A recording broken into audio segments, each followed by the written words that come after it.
Singers yang sudah memimpin kita masuk ke hadirat Tuhan. Saya ingin menyampaikan perasaan Tuhan buat saudara hari ini bahwa Dia sangat mengasihi saudara, tidak tergantung dengan apa yang saudara rasa. Ada beberapa saudara yang rasa unmute hari ini, ya saya tidak bad mood banget.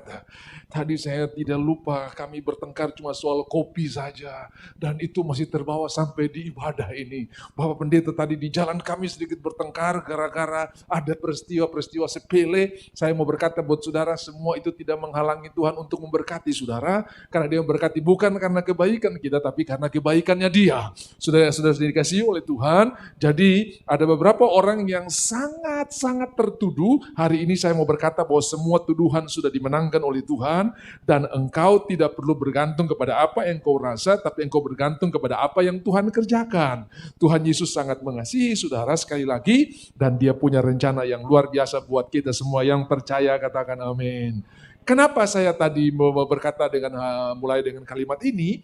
Karena sudah tahu iblis itu bekerja di pikiran kita. Kadang-kadang begitu kita datang ke gereja, dia bilang begini, itu kau lihat sana yang di depan itu dia pakai baju bagus banget.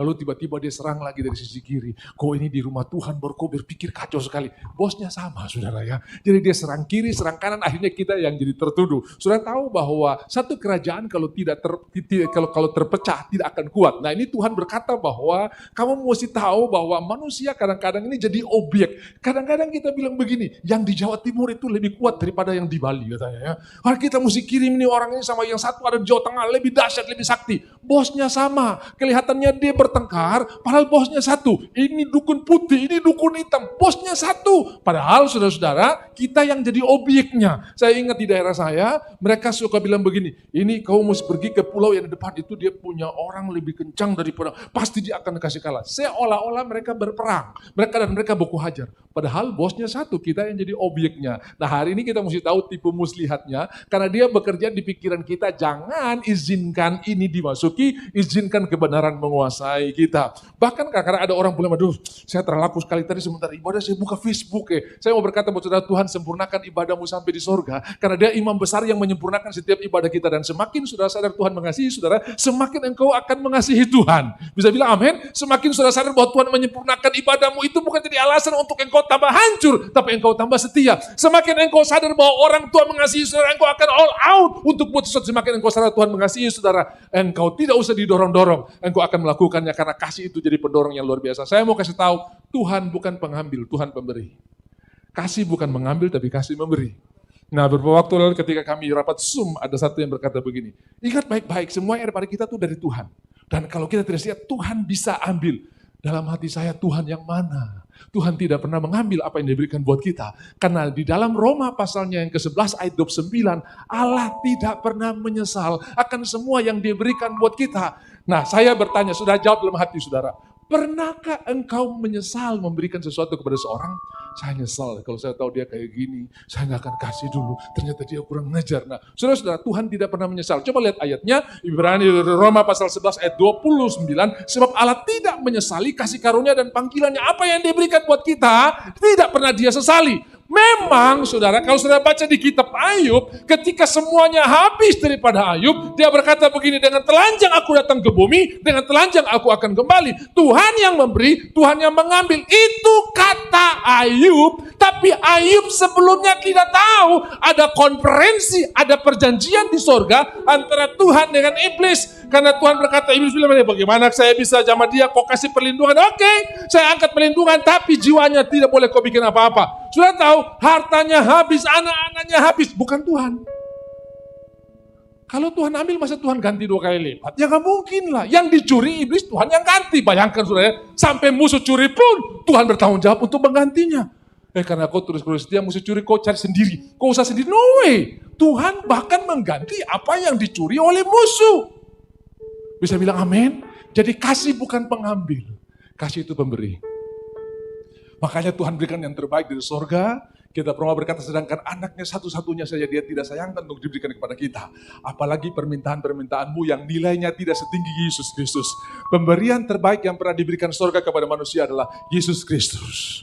Dan kalau cuma cancer, kalau cuma tumor, saya percaya nilainya jauh di bawah Yesus Kristus. Pasti Tuhan akan menjawabnya. Pasti Tuhan akan memberikannya buat saudara. Itu sebabnya kasih bukan mengambil, kasih itu memberi. Tuhan senang sekali untuk memberi. Waktu saudara buka hati sungguh-sungguh, sebesar itulah Tuhan memberikan buat saudara. Saya tahu di jemaat ini ada aliran-aliran yang mengalir dari sorga dengan luar biasa karena hati saudara terbuka untuk kebenaran yang makin saudara buka hati, makin Tuhan mengalirkan dengan luar biasa. Saya cuman alat saja. Saya karena menunjukkan saudara kepada Yesus, maka saya berdiri di sini. Sebetulnya kita semua sama, saudara ya. Cuma karena saya ini pointer aja, pointer. Itu Yesus seperti Yohanes Baptis. Inilah anak domba Allah yang menghapus dosa dunia. Jadi saudara jadi pointer ya. Saya jadi pointer, saudara, kita menunjukkan kepada orang dulu, kepada orang bahwa Tuhan mengasihi. Nah, saudara-saudara yang dikasihi oleh Tuhan, besok adalah hari terakhir di bulan yang pertama. Karena hari Selasa kita sudah di bulan yang kedua. Dan saya percaya setiap hari akan diwarnai dengan berkat Tuhan. Saudara baca ayat yang sama, saudara ulangi doa yang sama. Tapi setiap hari rahmat Tuhan baru buat kita semua. Amin, saudara.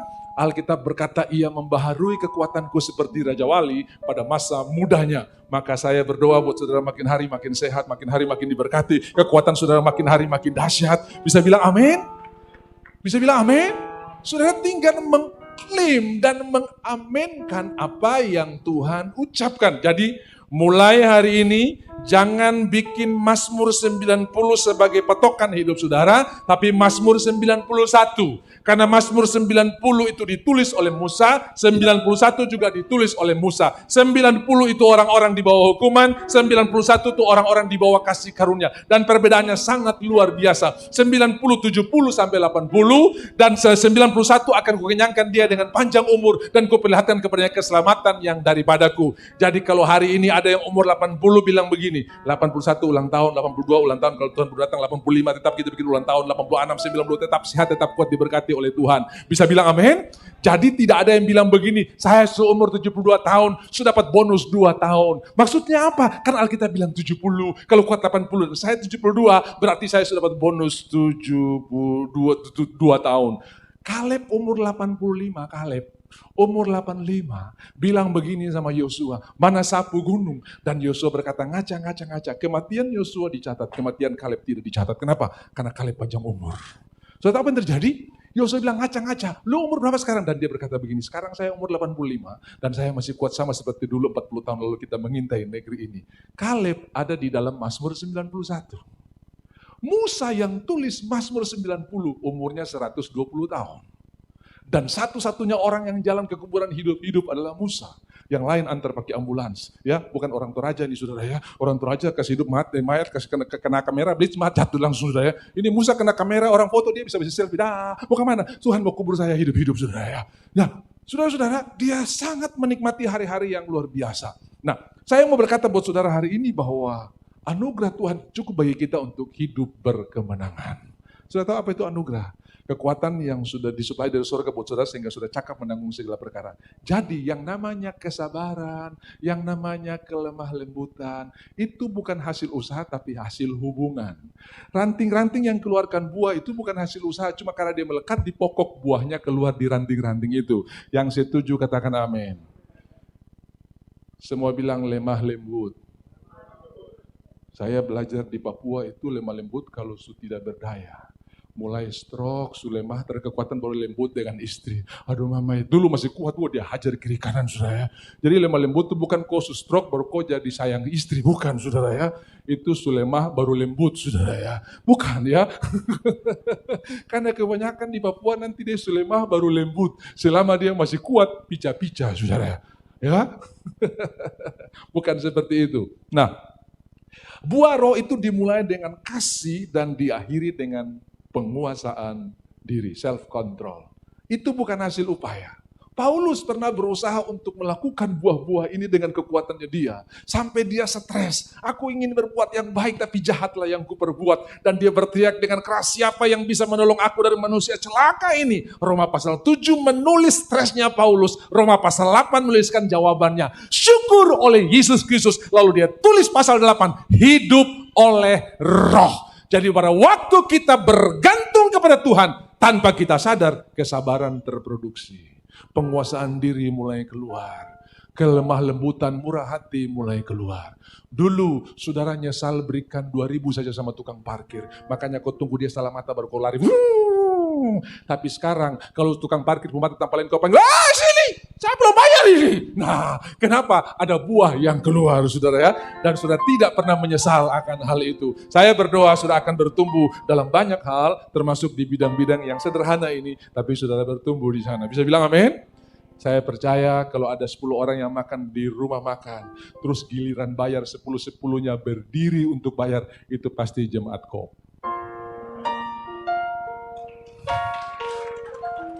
Tapi kalau begitu habis makan 3 ke WC, 2 ke parkiran, oh itu bukan jemaat kok. Itu. Karena kita adalah jemaat yang generosity ya, murah hati saudara, murah hati.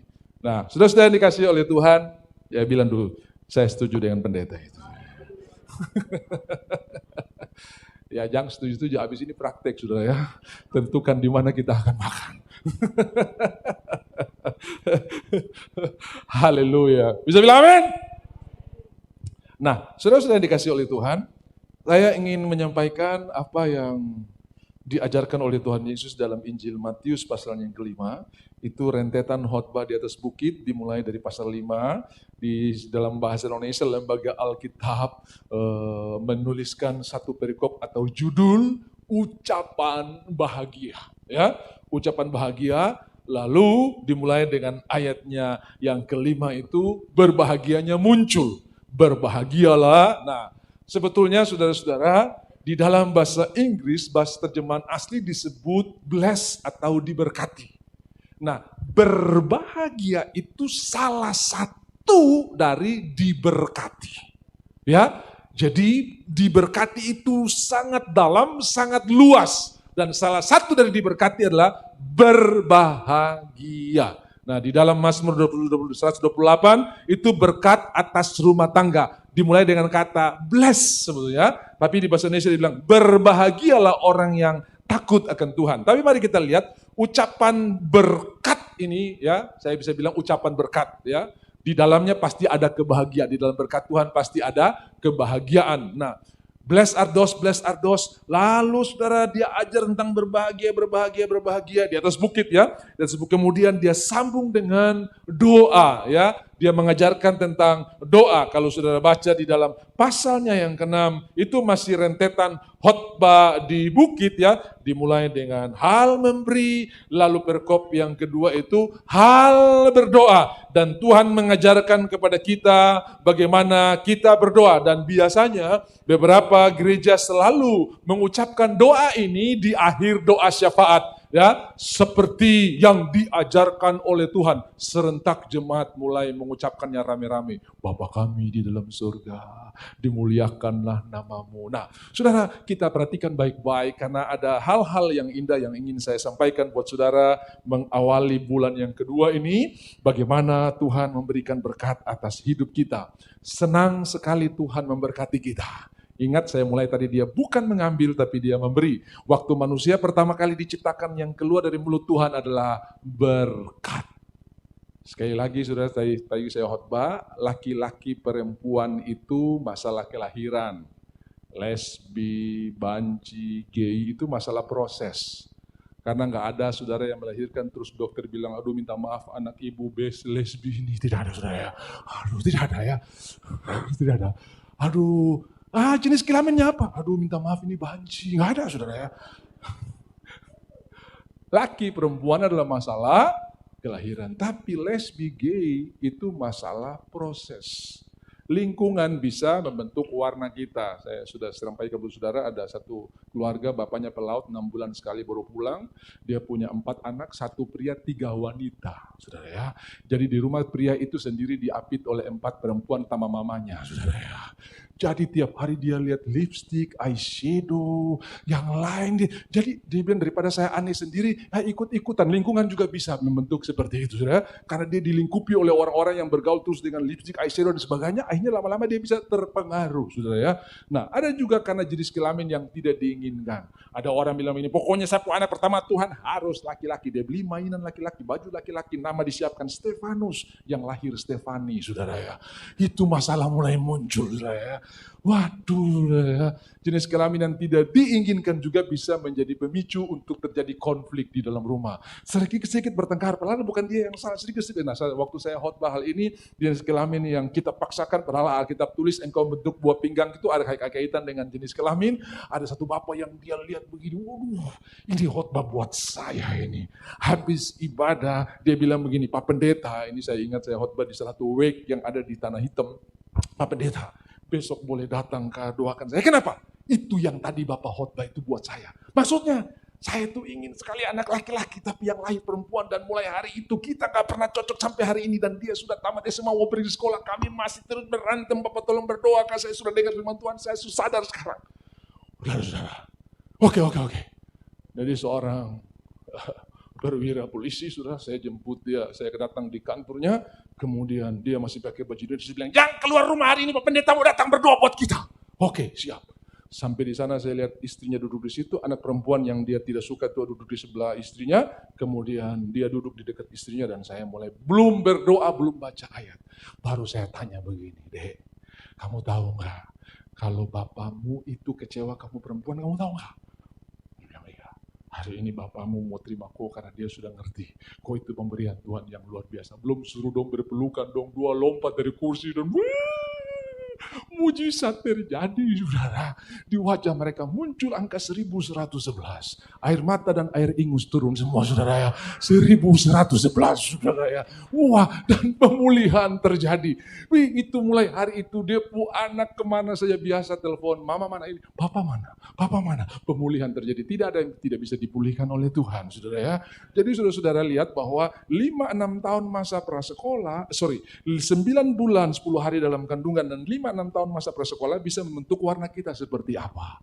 Ada orang di dalam kandungan udah dididik takut akan Tuhan. Siapa? Yohanes Pembaptis. Elizabeth mengajar tiap hari waktu Maria bilang, Shalom! Anak penuh Roh Kudus, bayangkan saudara ya. Jadi ada kaitan antara yang di luar dengan yang di dalam. Bapak Ibu mungkin bilang begini, sekarang saya sudah mungkin hamil. Tapi saudara, kabar baiknya engkau bisa menjadi berkat untuk anak-anak yang sudah kau lahirkan. Yang dulu kau susah tulis di dalam kandungan mama, hari ini tulis dengan benar oleh kuasa Roh Kudus. Tuhan akan lakukan perkara yang luar biasa. Bisa bilang amin? Saya percaya Paulus adalah seorang yang salah tulis, makanya dia cari sensasi kiri kanan untuk dihargai. Ya, dia bunuh orang untuk cari penghargaan. Tapi ketika jemaat mendoakan, Tuhan menulis sesuatu yang luar biasa dalam hidupnya, dan dia menulis setengah dari perjanjian baru. Karena Tuhan bisa pulihkan orang-orang yang ada di dalam jalur yang salah, Tuhan bisa kembalikan kepada jalur yang benar. Bisa bilang amin? Dan kita semua akan menulis sesuatu yang luar biasa buat generasi kita, orang-orang yang di rumah kita, yang percaya katakan amin.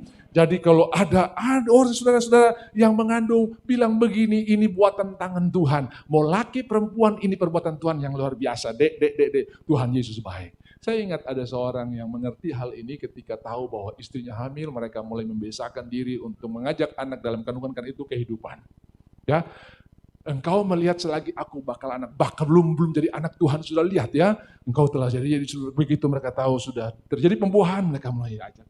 Dek, yuk kita doa. Dia nggak ada siang malam. Di dalamnya gelap terus, saudara ya. Tapi mereka ajak, yuk kita doa malam, yuk kita doa pagi, yuk kita makan siang, nyanyi. Nah, sampai kebiasaan ini dilakukan sampai anak ini lahir. Dan anak ini ternyata nurut, karena sudah diatur, sudah dididik dari dalam kandungan. Sudah tahu apa yang terjadi? Mau nete, dek kita doa dulu ya, kadang nyanyi. Memang mamanya mimpin pujian di gereja, jadi memang nyanyi. Yes, Jesus love you, love me, love us. Nah semuanya dia nyanyikan. Loh saudara-saudara, anak itu nete. Saya kebiasaan, dek, kita bersyukur karena Tuhan sudah pelihara. Nah, saudara-saudara dikasih oleh Tuhan, kalau hari ini kita ada juga karena berkat orang tua yang mendoakan kita. Jadi kalau kau diberkati, jangan lupa kau bapak dan mama. Tapi dong terkekurangan, bukan karena dong berkelebihan. Karena kau pernah ingat, bagaimana Tuhan itu baik. Apalagi anak mantu, jangan kurang ajar sama orang tua mantu. Bisa bilang amin?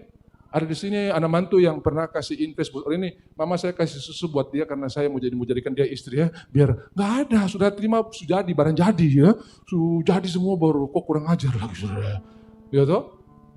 Lalu Daud mengambil batu dan dia lot Goliat. Di Jayapura diambil batu, dia lot papa mantu saudara ya. Jangan.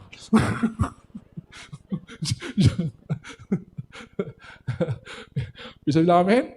Iya. Sudah-sudah yang dikasih oleh Tuhan, lalu sudah apa yang terjadi? Dia tiap hari mengajarkan hal-hal yang luar biasa. Maria bilang salam langsung melonjak. Nah, ini orang tua mengajarkan kebenaran, melibatkan anak ini sejak dari dalam kandungan. Dengarkan kabar baik, umur 3-4 bulan. Anak bayi yang belum bisa berdoa, yang belum bisa menginjil, bisa bawa jiwa buat Tuhan hanya karena peristiwa sepele. Orang tua pelayanan seharian, saudara-saudara, apa yang terjadi? Dibilang sama pembantunya yang notabene-nya belum percaya Tuhan Yesus. Tolong ya, jam sekian ganti popok, kasih minum susu jam sekian. Kami seharian ada pelayanan di luar. Siap nyonya. Begitu giliran mau minum susu, ini anak tidak mau minum. Loh, dipegang jidatnya nggak panas, diketuk perutnya nggak kembung, apa? Tiba-tiba ingat, oh iya, nyonya biasa nyanyi sebelum minum susu. Karena tiap hari dinyanyikan, hafal dia. Dek, kita nyanyi. Yes, Jesus love me. Anak ini dengar, diam. Saudara, persoalannya tidak selesai di situ, anak itu diam. Ini orang tiba-tiba dijamah oleh Tuhan. Air matanya keluar. Begitu Tuhan dan nyonyanya pulang, dia berlutut minta didoakan. Kenapa? Gara-gara anak tidak mau minum sebelum dinyanyikan. Jiwa dibawa kepada Tuhan. Bisa bilang amin? 3 bulan bisa bawa jiwa kepada Tuhan. Cuma karena nyanyian. Yes, Jesus love. Nah saudara-saudara, lihat. Tuhan luar biasa. Saya mau kasih tahu kabar baiknya. Mungkin saudara tidak ada dalam lingkungan seperti itu. Dengarkan, Tuhan sanggup memulihkan. Aduh, saya lingkungan jauh sekali Pak dari apa yang tadi Bapak bilang.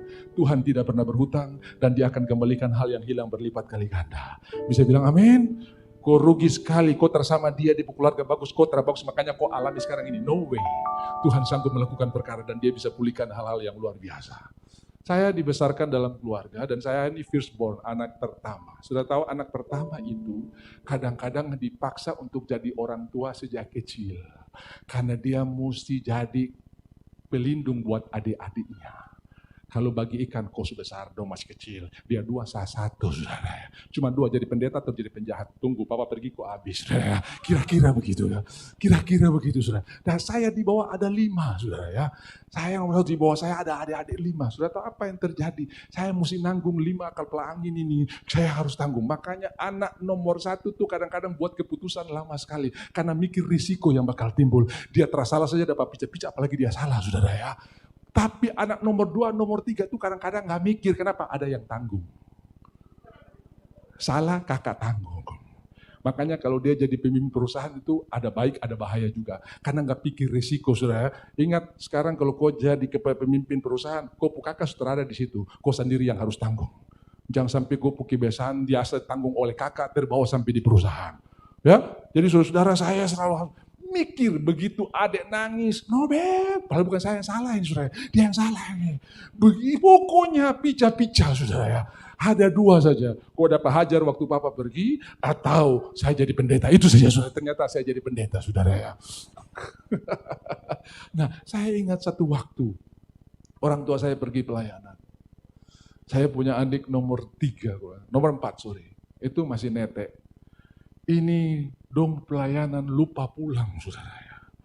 Dan dia tengah malam kira-kira jam 10:30, 11 nangis minta netek saudara ya. Saya kasih air putih dia teramau. Saya ondo-ondo, saya goyang-goyang di kamar dia. Tahu ya orang aus biar kau ondo tambah angkat tinggi-tinggi dia. Tetap dia teramau. Saudara-saudara saya sudah capek, saya pergi di rumah, depan rumah ada halaman. Saudara saya putar-putar. Dia tawa nangis saudara. Yang terjadi 5 menit kemudian dua-dua nangis, saya nangis jengkel, dia nangis aus saudara ya. Waduh, saya bilang gimana caranya ngatasi ini. Akhirnya sudah saya ingat di tetangga, ada yang punya adik juga umur sama seperti adik saya ini. Saya toki, ibu-ibu tolong kasih susu dia kak. Dia bilang, oh mari, dengan senang hati saudara ya. Jadi saudara saya pernah sodorkan kepada orang lain.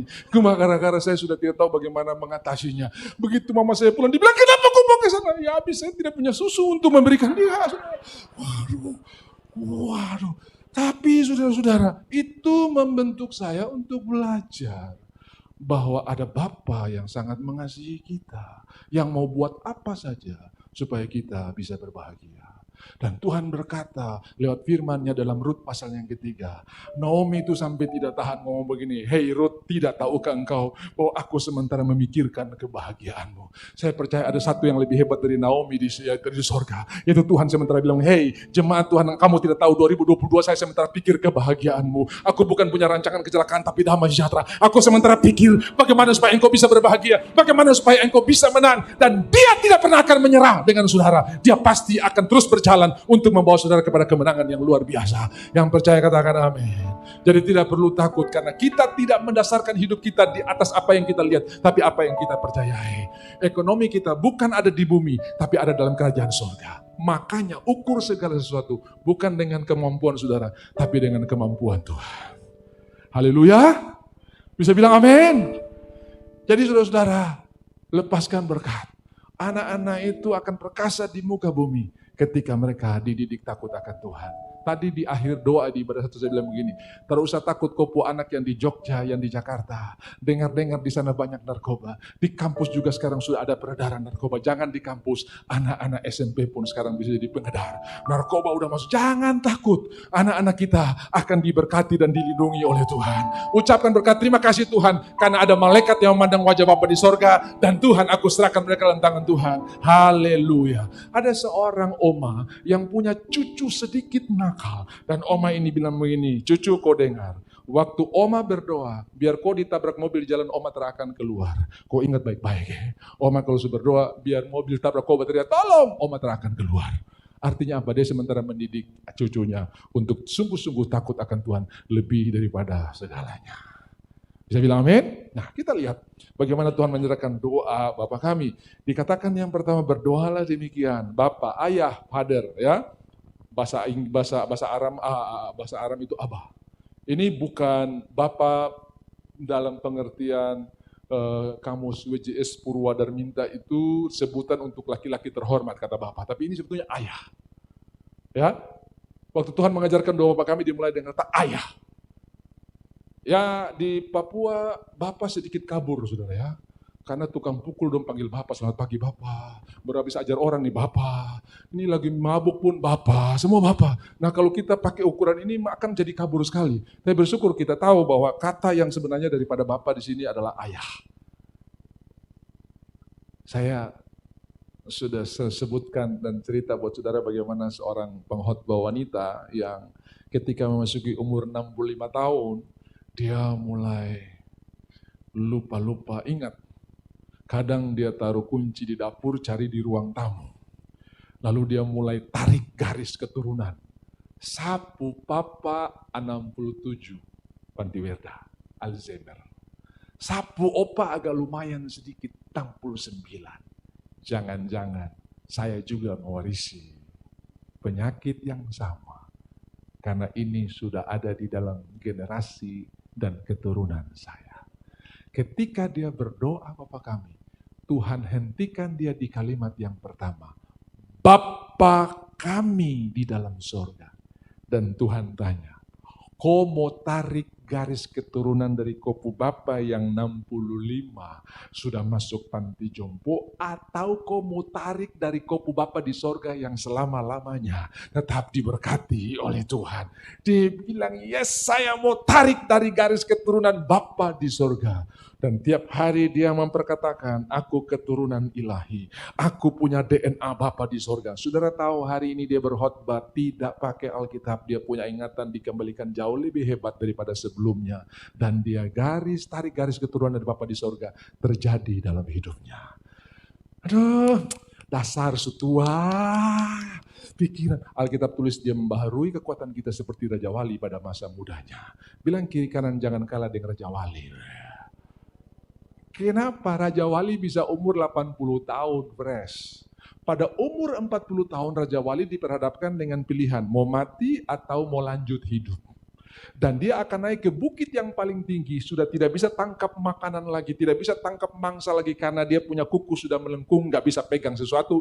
Dia punya paruh sudah jadi seperti bulatan hampir setengah lingkaran, sudah gak bisa tangkap sesuatu. Jadi dia akan naik ke bukit yang tinggi. Hal pertama yang dia lakukan adalah mematuk-matuk paruhnya sampai yang melengkung itu terlepas, mulai tumbuh paruh yang baru. Lalu dia mulai cakar, dia punya kuku yang sudah melengkung itu yang sudah tidak bisa pegang mangsa, sampai kuku-kuku itu tercabut dan kuku yang baru mulai tumbuh. Kemudian dia mulai lepaskan, dia punya bulu yang sudah sangat berat sehingga bermanuver sudah agak susah, mau naik ke tempat yang tinggi sudah agak karena terlalu berat. Dia mulai cabut bulu-bulunya, lalu setiap pagi dia menghadap ke matahari sehingga dari sinar matahari itu membantu pertumbuhan bulu-bulu yang baru. Dia bisa hidup 40 tahun lagi, saudara ya. Jadi engkau membaharui aku seperti Raja Wali pada masa mudanya. Artinya saudara-saudara, makin hari kita makin kuat, makin hari kita makin diberkati oleh Tuhan. Yang percaya katakan amin. 120 tahun umur Musa masih bisa berjalan ke kuburan. Kenapa? Tuhan membaharui kekuatannya seperti Raja Wali pada masa mudanya. Kau makin hari makin sehat. Kau makin hari makin kuat. Kau makin hari makin diberkati oleh Tuhan. Yang percaya katakan amin. Yang percaya katakan amin. Berikan tepuk tangan buat Tuhan kita yang luar biasa. Jadi kita lihat, kita punya Bapa yang sangat mengasihi kita. Kita punya Bapa yang merancangkan. Ayah itu beda dengan pemimpin. Leader itu beda dengan Bapa. Indonesia banyak leader, tapi kurang Bapa. Kita perlu banyak Bapa. Saya sudah kasih tahu dan ulangi lagi sekali lagi, Bapa akan mengeksplor seluruh dirinya untuk kepentingan anaknya. Leader akan mengeksplor seluruh kemampuan anak buahnya untuk kepentingan dirinya. Bapa kita sementara mengeksplor dirinya untuk kepentingan saya dan saudara. Jadi besok kita berkemenangan, bulan depan kita berkemenangan, setiap hari kita berkemenangan. Janji Tuhan ya dan amin. Tidak ada yang mustahil bagi Tuhan. Yang percaya katakan amin. Nah, kita lihat Bapa yang baik ini melanjutkan doanya, mengajarkan doa. Jadi ketika kita mulai dengan Bapa, ingat berkat-berkat sudah disiapkan Tuhan. Bukan anak yang pikir Bapa, Bapa yang pikir anak. Ya, bisa bilang amin? Jadi saudara-saudara, jenis kelamin yang tidak diinginkan juga bisa menjadi masalah. Bapa ini akhirnya dipulihkan dengan anaknya. Dan saya ingat di Jogja ada seorang dokter muda yang orang Kristen juga.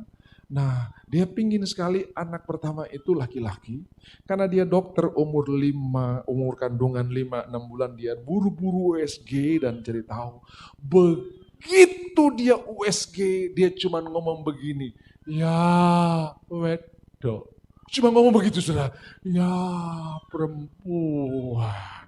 Sudah tahu begitu anak ini lahir gak bisa tinggal sama-sama mamanya. Lalu dibilang, oh ini mungkin ganti marga, ganti tinggal dengan eyang. Akhirnya ibu ini tinggal di Jogja, anaknya tinggal di Semarang sama eyangnya. Lalu suatu waktu dia dengar khotbah ini bahwa jenis kelamin itu hasil karya Tuhan, bukan hasil karya manusia. Dia ingat, dia sadar dan akhirnya dia bisa menerima anak ini.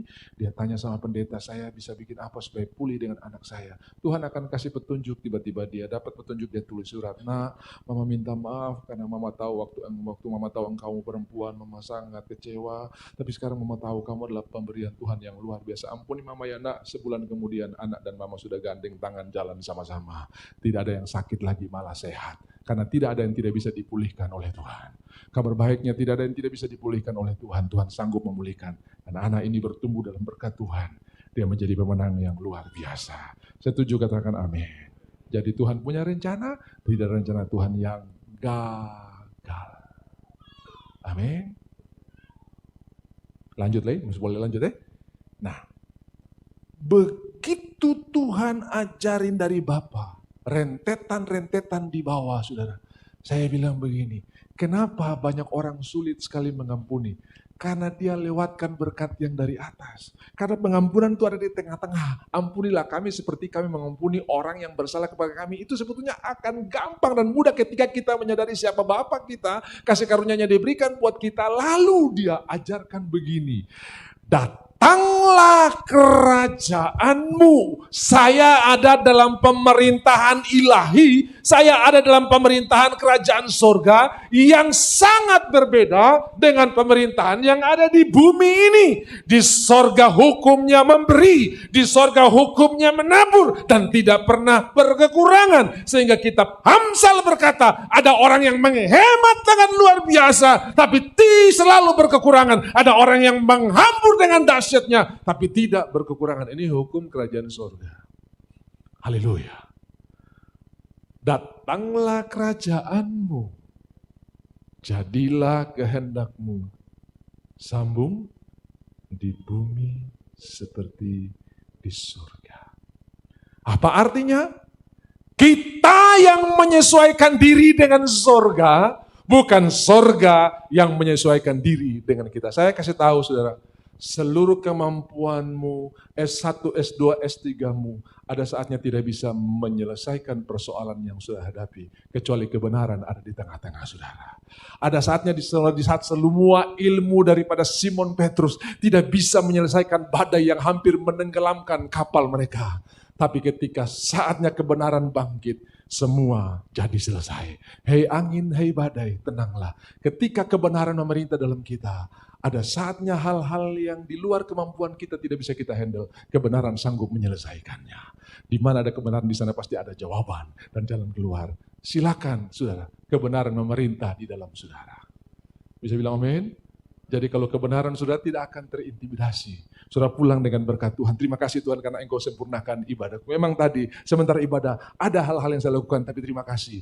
Aku mengasihi Engkau karena Engkau membuat segala ibadahku jadi indah di hadapan Bapa di sorga. Dan itu akan mendorong saudara untuk makin hari makin mengasihi Tuhan. Tidak sulit saudara untuk melakukannya ketika kasih menjadi pendorong. Bisa bilang amin? Jadi kita yang menyesuaikan diri dengan sorga, bukan sorga yang menyesuaikan diri dengan kita. Untuk menjelaskan ini saya memberikan ilustrasi ini buat saudara. Saudara mungkin pernah dengar. Satu ketika dalam sebuah pelayaran, ada sebuah kapal yang lihat ada cahaya dari depan, lalu nahkoda atau kapten kapal berkata kepada juru radio atau Marconi, bilang kapal depan 10 derajat ke utara. Dia ambil mikrofon dan dia berkata, kapal depan 10 derajat ke utara. Tiba-tiba jawaban depan, kau yang 10 derajat ke utara. Cap, dia suruh kita yang rubah arah. Bilang dia, kita nahkoda berpengalaman. Kapal depan, di sini nahkoda berpengalaman. Sa lebih berpengalaman dariku. Dia jawab, dia lebih berpengalaman. Akhirnya kapten kapal ambil mikrofon dan dia bilang, kau dengar ya? Saya di atas kapal perang. Dan dia jawab dari depan, saya di atas mercusuar. Saya tanya, siapa yang mesti rubah, saudara?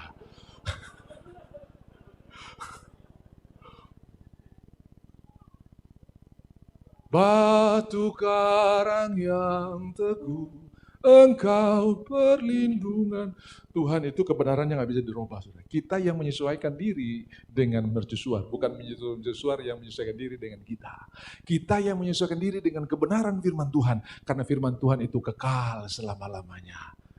Begitu datang pikiran, kau tak mungkin sembuh. Langsung selaraskan pikiranmu dengan kerajaan surga. Oleh bilur-bilur Yesus, aku sudah disembuhkan. Pikiran datang, informasi, Omikron sekarang sudah jadi Omigat, saudara. Naik kiri kanan ya. Orang Jakarta kalau bilang Omega, Omega itu Omigat, ya. Jadi Omikron sudah jadi Omigat, saudara. Dengarkan firman Tuhan. 1000 rebah di sebelah kiri, berlaksa-laksa di sebelah kanan. Aku tetap berdiri karena perlindungan Tuhan menjadi bagian saya. Saya waktu naik taksi kemarin pergi ke bandara, kebetulan ketemu anak Tuhan. Dia senang sekali, lalu saya lihat di taksi itu dia putar lagu rohani. Terus dia cerita begini, Pak, kadang begitu penumpang naik di taksi saya, langsung mereka jujur, mohon maaf ya, saya positif. Terus saya tanya gimana? Ya, waktu dia bilang begitu saya masih tenang, tapi begitu dia turun saya langsung paranoid. Aduh, saya buka kaca empat-empat, saya kasih lari mobil kencang-kencang supaya semua virus terbang keluar dari sapu mobil. Saya bilang begini, dengarkan kabar baik. Saya tidak menyesuaikan diri dengan penemuan atau apa kata ilmuwan, tapi saya menyesuaikan diri dengan firman Tuhan. Kita menularkan kemenangan dan kita menularkan kesembuhan. Maksudnya apa, Pak? Nanti kalau ada orang yang naik bilang begini, Pak, saya positif. Bilang begini, kok salah naik mobil, bukan saya yang tertular, kok yang sembuh. Amin.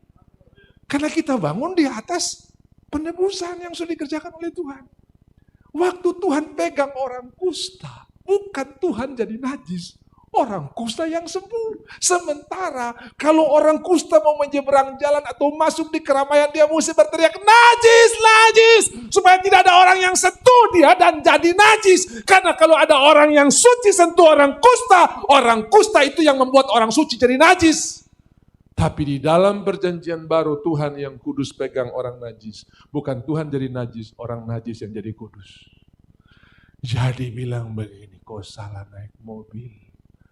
Bukan saya yang tertular, kok yang sembuh.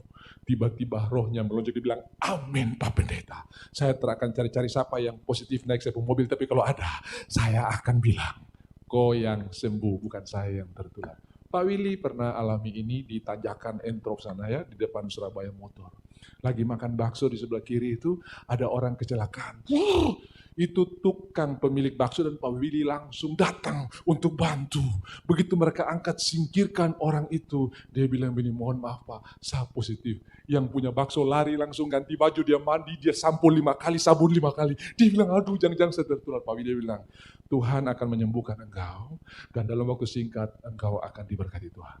Terlama dia telepon, Bapak saya sudah sembuh. Pak Willy-nya tetap sehat, orangnya yang sembuh. Kita menularkan berkat. Memang waktu pulang dia sedikit parno karena mulai rasa demam. Aduh, jangan-jangan ini. Dia bilang tidak, saya yang sembuh, bukan dia yang menularkan. Sembuh, malam itu tidur bangun sehat, disembuhkan Tuhan, dan tidak lama lagi ketemu. Pak, saya sudah sembuh. Kita menularkan kemenangan. Ini bukan hoax, ini fakta. Bisa bilang amin? Dengarkan, saudara akan diberkati begitu hebat sampai orang sulit menjelaskannya dan mereka bikin hoax buat saudara. Yakub itu diberkati saking hebatnya sampai anak-anak Laban tidak bisa menjelaskannya dan mereka bikin hoax, dia telah mencuri harta ayah kita. Padahal tidak ada. Mau panggil KPK, jaksa, polisi selidiki, gak ada satupun pelanggaran yang dilakukan oleh Yakub. Betul-betul dia diberkati oleh Tuhan. Tepuk tangan buat Tuhan kita.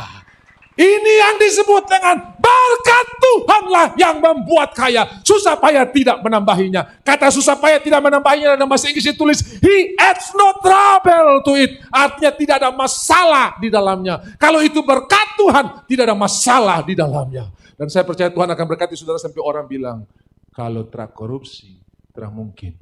Karena mereka tidak bisa menjelaskan berkat Tuhan. Dan dong bikin hoax. Jadi hoax itu bukan baru sekarang. Dulu sudah ada. Amin. Karena mereka tidak bisa jelaskan. Jadi lebih baik saudara yang dihoaxkan daripada saudara yang menghoaxkan orang. Bilang kiri kanan saya setuju dengan pendeta itu. Kemarin waktu dalam satu diskusi, kita bicara soal memberi. Bagaimana Pak kalau ada orang yang memanfaatkan kita, dia pura-pura sakit, terus minta itu loh, minta tolong ini. Salah satu sahabat jawab begini, Ibu, lebih baik kita dimanfaatkan orang daripada kita yang memanfaatkan orang. Ih kaget ya, oh iya ya, masih beruntung kamu dimanfaatkan daripada kamu yang memanfaatkan orang. Ini pola pikir, menyesuaikan dengan kerajaan surga saudara ya. Dia jadilah kehendakmu di bumi seperti di surga. Bisa bilang amin? Ya sesuaikan aja. Makanya saudara, kalau saudara disorotin, bilang begini, haleluya. Coba bilang haleluya dulu. Kenapa? Karena orang kalau disorotin, dia peran utama. Saya tanya, honor kameramen sama peran utama tinggian mana? Peran utama. Bilang kiri kanan, jangan tukar jadi kameramen. Lebih baik kita disorotin daripada kita nyorotin orang. Honor kecil, saya tidak bilang itu. Tapi maksudnya begini, kalau kau disorotin berarti bilang, terima kasih Tuhan, aku selaraskan pikiranku dengan kerajaan surga. Aku peran utama. Yusuf disorotin oleh saudara, disorotin oleh istri Potifar. Semua nyorot, karena dia peran utama dan dia tidak pernah menyesali akan hal itu. Kamu mereka-reka yang jahat, tapi Tuhan mereka-reka untuk kebaikan saya. Percaya bilang amin. Selaraskan pikiranmu di 2020 ini dengan kerajaan surga. Enter and possess. Masuk dan duduki. Tantangan ada. Raksasa ada. Tapi kita tidak bicara raksasa, kita bicara Tuhan yang besar. Persoalan ada. Kita tidak bicara persoalan, kita bicara jalan keluar. Penyakit ada. Tapi kita bicara kesembuhan, bukan bicara penyakit. Haleluya. Jangan bilang begini. Ini Tuhan lagi hukum saya karena kemarin ada kepala angin sedikit. Tuhan yang mana? Bahkan yang dicuri oleh musuh Tuhan kembalikan. Haleluya. Terima kasih Tuhan. Engkau akan kembalikan berlipat kali ganda. Aku mau beristirahat dalam hadirat Tuhan. Selaraskan dengan kerajaan sorga. Jadilah kehendakmu di bumi seperti di sorga. Lihat sebentar 2 Korintus pasal 9. Dan saya akan berhenti di sini. 2 Korintus pasal 9. Ini salah satu cara menyelaraskan dengan kerajaan surga. Mulai dari ayatnya yang ke-6, camkanlah ini, orang yang menabur sedikit akan menuai sedikit juga. Dan orang yang menabur banyak akan menuai banyak. Benar kan saudara? Kalau saudara tabur di sawah 10 kali 10, ya saudara tuai 10 kali 10. Kalau saudara tabur di sawah ukuran 100 kali 100, ya saudara tuai 100 kali 100. Jangan sampai saudara bilang, kenapa dia menuai banyak, baru saya cuma sedikit? Ya karena lahan menabur saudara sedikit. Bisa bilang amin? Nah, orang yang menabur banyak akan menuai. Hendaklah masing-masing memberi menurut. Ini adalah trigger atau faktor pendukung kita. Jadi saudara saya sampaikan secara jelas sedikit saya di kisah ini. Ini pengumpulan dana untuk jemaat-jemaat di Yerusalem yang dalam kekurangan. Lalu saudara-saudara Paulus tulis ayat ini kepada orang-orang di Korintus. Nah, yang luar biasa kalau saudara perhatikan baik-baik di pasal ini, di kisah ini, semua yang kita perlukan untuk menabur sudah disiapkan oleh Tuhan. Maksudnya begini saudara-saudara ya, lahannya sudah ada, benihnya sudah siap, traktornya sudah siap, tinggal kerelaan hati kita untuk start traktor dan mulai bajak tanah, lalu mulai menabur. Semua sudah disiapkan, karena benih pun Tuhan sudah disiapkan. Nanti saudara coba Google atau saudara lihat di YouTube tentang a handful rice ya. Jadi di India, di satu kota itu, jemaat-jemaat dengan sukacita mereka tiap kali masak nasi, 1 jumput mereka sisihkan. 1 jumput mereka itu cuma, dan sudah tahu dari hasil yang mereka sisihkan itu, mereka bisa memberikan kabar baik kepada banyak orang, mereka jual di pasar, kemudian dari hasil penjualan itu mereka buat misi, mereka dukung pendeta, mereka bangun pelayanan, dan banyak orang dimenangkan hanya dengan sejumput beras yang mereka sisihkan setiap kali masak. Artinya apa? Tidak ada yang tidak bisa melayani Tuhan dengan cara memberi, karena Tuhan sudah siapkan benih buat kita. Bisa bilang amin? Nah kita lihat di bawahnya. Dan Allah sanggup melimpahkan segala kasih karunia kepada kamu, supaya kamu senantiasa berkecukupan. Semua bilang berkecukupan. Dan malah berkelebihan di dalam pelbagai kebajikan. Ya? Supaya kamu senantiasa berkecukupan. Berkelebihan dalam pelbagai kebajikan ini berarti untuk orang lain. Bisa bilang amin? Cukup untuk saya, lebih buat orang lain. Jangan lebih untuk saya, cukup buat orang. Terbalik. Jadi cukup untuk saya, lebih buat orang lain. Jadi Tuhan sanggup melakukan ini. Kemudian dikatakan dalam ayatnya yang selanjutnya, seperti ada tertulis, ia membagi-bagikan. Lihat, kasih bukan mengambil, kasih membagi-bagikan. Jadi kalau saudara ada di dalam Tuhan, senang membagi saudara ya, senang membagi. Membagi-bagikan, ia membagi-bagikan, ia memberikan kepada orang miskin kebenarannya tetap untuk selamanya. Ia yang menyediakan benih. Siapa yang siapkan benih?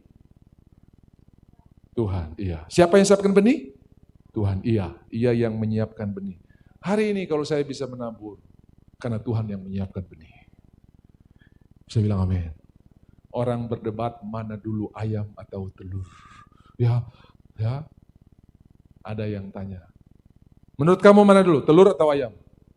Dia bilang telur. Loh kok bisa? Ya karena kamu sebutkan telur lebih dulu baru ayam. Jadi saya bilang telur dulu. Kalau kamu bilang ayam dulu, saya bilang ayam dulu sudah ya. Tapi Alkitab tulis Tuhan menciptakan semua makhluk hidup. Bisa bilang amin? Ada orang berdebat, Adam punya pusar atau enggak, saudara ya. Karena dia dijadikan oleh Tuhan, segambar dengan Tuhan. Saya percaya saudara juga segambar dengan Tuhan. Kadang-kadang kita berdebat hal-hal yang tidak masuk akal, tapi hari ini kita selaraskan semua dengan kerajaan surga. Orang yang menabur banyak akan menuai banyak. Tuhan senang pemborosan. Waktu Maria mengurapi kaki Tuhan dengan minyak yang mahal, 300 dinar, 1 tahun punya gaji. Iya, ada yang bilang begini, ini pemborosan. Dan Tuhan tidak protes, dia senang pemborosan. Waktu yang diboroskan, tenaga yang diboroskan untuk Tuhan. Lebih baik saudara boros waktu dengan Tuhan dalam menyembah Tuhan daripada boros waktu di depan televisi, mata kabur terdapat apa-apa, saudara ya. Bisa bilang amin? Boros dengan Tuhan, terima kasih. Makanya saudara-saudara, ada Alkitab yang tulis ayat begini, mataku menjadi rabun karena sakit hati. Saya bilang ada koneksi apa antara sakit hati dengan mata kabur. Saya bilang yang pakai kacamata ini suka sakit hati. Tidak saudara ya, mohon maaf saya, mohon maaf. Mungkin karena saudara banyak di monitor, banyak baca saudara ya. Tapi kalau orang mata sakit hati itu mata susah tidur, susah tutup. Betul tidak? Sampai jam 2, jam 4 baru bisa tutup mata. Kenapa? Ingat tetangga punya kepala angin, ingat teman punya, aduh saya terasangka dia. Nah overtime, lembur terus ke mata, retina tasorong di depan atau belakang namanya men atau plus. Atau min atau plus, saudara ya. Negatif atau positif. Kok min berapa? Kok plus berapa? Gitu kan. Nah iya, itu karena banyak overtime. Tapi kalau orang banyak berdoa, mata lebih banyak istirahat daripada kerja, betul tak? Karena berdoa kan haleluya, tutup mata terus. Mata awet, bilang kiri kanan. Banyak berdoa supaya mata awet, saudara ya. Lah iya. Selaraskan dengan, memang tidak diajarkan kita berdoa tutup mata, saudara ya. Tapi kadang-kadang kita perlu tutup mata untuk konsentrasi. Saya tidak menganjurkan saudara waktu setir mobil tutup mata. Saya tidak menganjurkan saudara waktu bawa motor tutup mata. Pendeta bilang tutup mata kalau berdoa. Tolong. Untuk hal itu jangan, saudara ya. Untuk hal itu jangan, saudara. Haleluya. Nah, Ia yang menyediakan benih bagi penabur dan roti untuk dimakan. Ia juga yang akan menyediakan benih bagi kamu dan melipat gandakannya dan menumbuhkannya buah-buah kebenaran. Jemaat di Korintus diajari prinsip yang sesuai dengan kerajaan surga. Saya mau bertanya, adakah orang di sini yang menjadi susah karena menabur?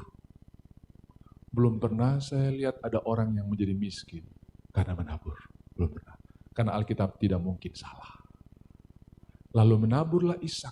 Bukan di masa yang enak untuk menabur. Kelaparan, depresi, dalam masa krisis. Bukan yang pertama. Ini bertubi-tubi. Serangan datang. Gelombang 1, gelombang 2. Ada yang nama Delta, ada yang nama Omikron. Dan mereka orang-orang mulai bersiap. Ketong siap apalagi yang datang nama baru apalagi. Berturi. Tapi saudara, Tuhan berkati Ishak dengan kelimpahan yang luar biasa. Lalu menaburlah Ishak dan ia menuai 100 kali lipat. Ayat 13 menulis, orang itu menjadi kaya, kian lama kian kaya, dan dia menjadi sangat kaya. Nomor rumah yang belum ada, saya sarankan minta nomor 13, saudara ya. Itu bukan angka sial, itu angka berkat, saudara. Karena terhadap orang bilang celaka 13, celaka 12, saudara ya. Tapi yang dihindari 13, saya juga bingung. Padahal 13 itu angka berkat. Orang ini menjadi kaya, kian lama kian kaya dan menjadi sangat kaya. Di mana ayatnya? Kejadian 26 ayat 13. Bisa bilang amin? Ada orang tidak mau angka 4, mati katanya. Tapi waktu naik tangga dia tetap injak. 1, 2, 3, 4 yang injak, langsung 5 saya. Ya tetap injak 4 saudara. Nggak ada yang langsung 5, tetap 4, betul tidak?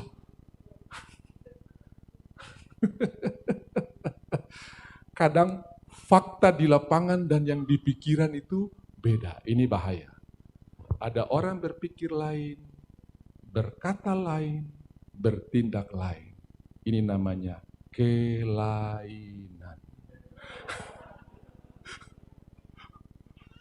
Amin. Tapi hari ini kita berpikir sama seperti Tuhan. Kita berbicara sama seperti Tuhan. Kenapa? Karena kita menyelaraskan dengan kerajaan sorga. Tuhan Yesus memberkati. Yang diberkati Tuhan berikan tepuk tangan yang luar biasa. Dalam minggu ini, banyak berkat-berkat yang Tuhan berikan buat saudara di luar ekspektasi saudara. Dalam minggu ini, banyak berkat-berkat yang Tuhan akan kirimkan di luar apa yang sudah pikirkan. Apa yang harus sudah kerjakan? Tetap meninggikan Tuhan, tetap memuji Tuhan. Jangan izinkan iblis mengintimidasi saudara. Tetap bersuka cita, aku kebenaran di dalam Kristus. Aku lebih daripada pemenang. Karena semua yang dikerjakan oleh Tuhan untuk kebaikan saya. Ingat, saya berdoa dari kemenangan, bukan untuk mendapatkan kemenangan. Saya berdoa dari kesembuhan, bukan untuk mendapatkan kesembuhan. Saya berdoa dari kekuatan, bukan untuk mendapatkan kekuatan. Karena oleh ketaatan satu orang, saya dibenarkan, saya disembuhkan, saya dikuatkan. Dan ketika saya berdoa dari kekuatan, saya berdoa dari berkat, saya berdoa dari kemenangan yang gilang gemilang. Yang percaya katakan amin.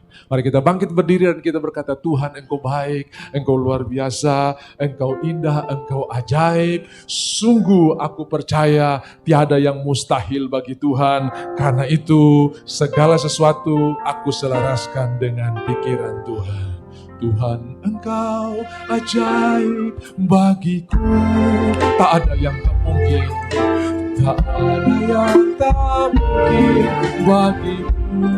Kau yang telah berfirman, Kau yang telah berfirman, dan semuanya jadi, dan semuanya jadi. Tuhan Engkau ajaib, Tuhan Engkau ajaib bagiku. Tuhan Engkau ajaib, oh. Engkau ajaib bagiku, tak ada yang tak mungkin, oh. Tak ada yang tak mungkin bagi semua yang kusaksikan, oh.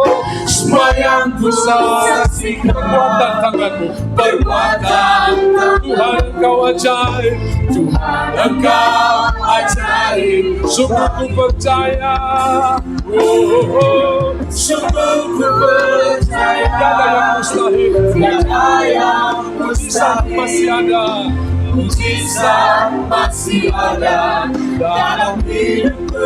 Sembuhkan sakitku, sembuhkan sakitku, pulihkan jiwa. Mujizat masih ada, mujizat masih ada, aku percaya, oh, oh, oh.